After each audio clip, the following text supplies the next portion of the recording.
start with the first one. To what extent and in what ways do you feel you have influenced and motivated a younger generation like ourselves? Oh yeah, yeah. Yeah.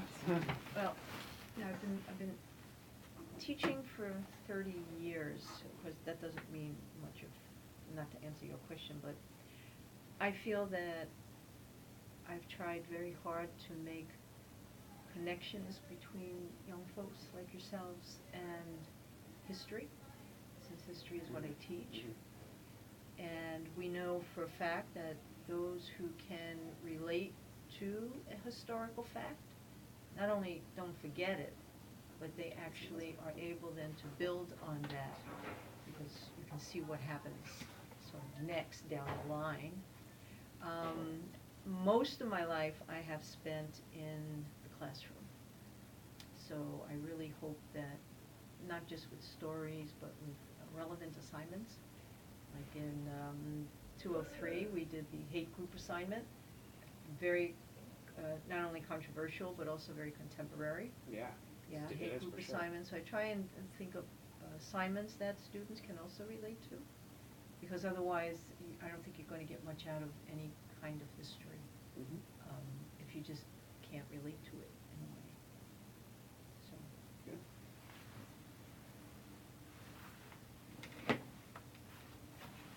Here's a good one. Yeah. To what extent do you believe you've influenced, created, modified, or like preserved aspects of maybe the culture that you or the culture that you grew up in, or Okay. it might be different from the culture that Okay. we're in now. My ethnic background is English and Irish from my father, and predominantly German from my mother, Awesome. and some French in there. Don't ask me where that came from. Maybe from my love of croissants, I don't know. But in any case, my mother's culture has been more influential on me than my father's, let's say. Um, I spent some of my sabbatical in Germany, and I feel that when I go back to Germany, I feel like I'm going home, which is Okay. rather an odd feeling, but I feel pretty comfortable there.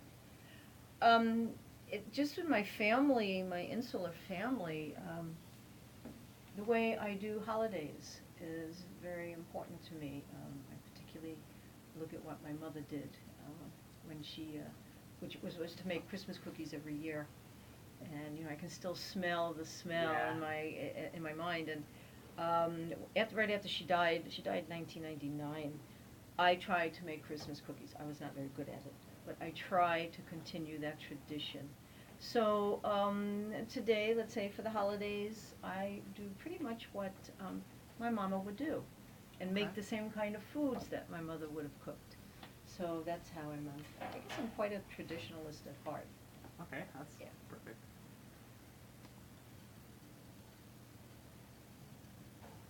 Okay, let's kind of piggyback on this one. To what extent do you think that you feel like your career, your relationships, your basically everyday life align with the um, the cultural values that are sort of instilled upon you from a young age, but Mhm. also your internalized? But like, how do those two compare? I don't know if I could even, if you, I have very different ideas. Let me see if I understand this question. I have very Yeah. different ideas and belief systems than my family did. Okay. Um, I'm the only gay person that I know of, anyway, in my family. And I knew that when I was like 6 years old. I knew early Okay. on. So my way of dealing with things was very different than my family. I lived a lot in my head, very, very cerebral. And I'm a very sensitive person, whereas compared to my other two sisters, they're not very sensitive in certain ways, particularly when it comes to other people. Um, I have a more of a global outlook in my life.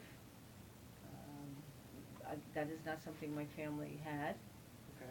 So, and I'm not sure if I'm answering the question No, you're spot on. specifically. Hmm? You're good. It was Okay. vaguely worded. I had to create my own culture, I guess. Yeah, your own I value had to system. create who I was, and I didn't get any help with that. So, and growing up in the 50s and 60s and 70s when, as I said, 1973, the American Psychological Association, I believe, finally took homosexuality out of its mental illness category. So, you know, because you don't go around telling everybody, oh, I'm gay, by the way, so I must have a mental illness. So you keep all of this stuff to yourself. So I think hiding myself made me live inside my head. So I have a great imagination, great fantasies. I love to write, so all of my thoughts and feelings and ideas go into my writing. Does that Yeah, Does that help? Yeah, Okay. that's it. These are, some of these are really good questions. You really make me think, like, wow. Yeah. How do we do that? We just kind of looked at the theories and So you came up with these questions? we came up Good, with them together. good, Yeah. good, Oh yeah. No, good. I didn't just copy these off of that. Well, I'm glad. I'm trying to find. You already hit a lot of these questions that I already wrote. They're just kind of piggybacking. How about what particular socio-historical events do you think impacted you? Especially being like a woman in a marginalized society. Oh, well, there you And go. a gay woman too. That. And notice I don't use the word lesbian too much because that was kind of a taboo idea back in my days, you know. Yeah. So I say I'm gay, but gay is for men. That's how they kind of associate, you know, Yeah. lesbians for women. I think being a woman, you're right, in a rather very marginalized society, back particularly in the 60s and 70s and the 50s, where women's place was here and nothing else. I think that certainly played a big role. I think education played a big role in my family because I was the first in my family to go to college. Wow. And I do believe that that's where many of my life ideas come from, and the fact that I could meet people. I also grew up in Brooklyn, which was, even though I grew up in a very German neighborhood, white German neighborhood, working in Manhattan, and then of course being part of the gay community, Mhm. you meet so many different types of people. So I never felt like I was harnessed to any particular ideology or Right. cultural norms. Like I say, I created my own. So that being a woman, and even though I was white, yes, I have white privilege, there's no Right. doubt about it, but I certainly don't have white privilege like a male has white privilege in Yeah. certain aspects of our society. Oh, absolutely. Yeah. Thinking of any follow-up questions, Malik, so far? No. No. Let's see here. Here's a real direct question. To what extent do you feel you have control over several aspects of your life? Financial, relationships. Well, I'm married. My wife right there, Mhm. married. I never thought that would happen in my lifetime. I would actually marry anybody. Definitely, I mean, I definitely knew I would never marry a man. For So sure, for yeah. me, it was like, well, all right, that's done. So, but I'm married. Financially, getting my education was my way out of living rather at the, I wouldn't say at the poverty level, that's for sure, but, you know, I Just kind of getting by, right?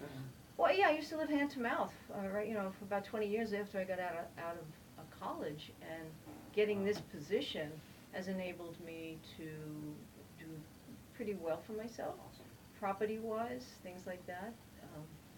No one in my family has ever made as much money as I have, but I worked hard for that. Oh, yeah. And so I think the only thing that I do not have a really strong grip on in my life right now is my health. And that's because I have some chronic physical challenges that really hinder me from doing a number of things. Okay. And that has been probably one of the biggest struggles to deal with. Because chronic means every day, every moment of every day, that's what that means. So that's about the only thing. But I try really hard to control it, let me tell you. Thankfully, a lot of Oh. other aspects of your life are positive. Yes, right? they are, So they that's are. good. I have a very strong group of friends and colleagues here. This is the second home. Yeah. You know, we got one home, I now I love got this it. home, and up in Tahoe, we have another home. So I've Awesome. done very well for myself in that Mhm. respect, yeah.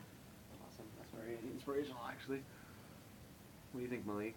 What else do we have here? We've got a lot of material. We That's asked for sure. this question, right? I did. All right.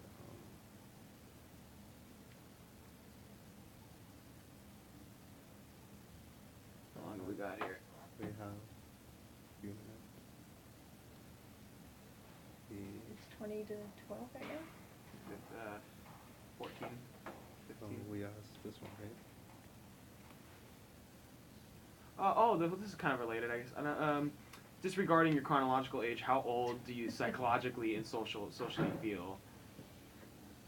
Obviously, that's going to be influenced by the some of the chronic conditions that you have to deal with every day, right? The chronic conditions. That's a good question, because I don't really think about it, about the, numbers. Yeah. I just, Well, it doesn't necessarily have to be a number. It could just be good or bad. well, I'm thinking back, my 40s were very difficult for me in many ways, physically and emotionally. My 50s were a lot better, but I had to come to grips with some issues about, abusing of alcohol in particular. Mm-hmm. Not addicted, but certainly didn't do anything for my health, let me tell you. Okay. So I would say that even though I am 67, I feel probably about maybe 50-ish. You look great. On a good day, thank you. On a bad day, I would feel 67 and probably 77. But I have to say one thing though, and that's a really good question that you ask, is my sense of humor has really been my anchor. That when you can laugh through some of this stuff and, joke about it, then I'm really young at heart, put it that way. Yeah.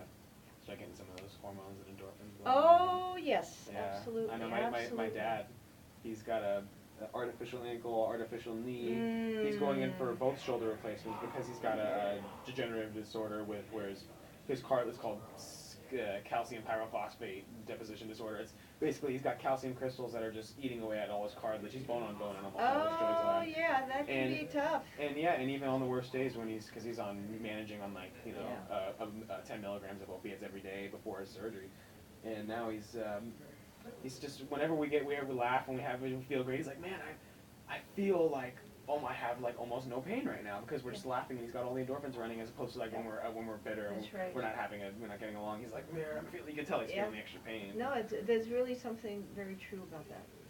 Very true about that. Interesting. What do you think, Malik? We got a lot of good stuff to evaluate and analyze here. Pretty sure we do. Yeah, we're good. Yeah. All right. Let get back to You work. done? Oh, Okay, throw away my phone. don't throw your phone in the bucket there.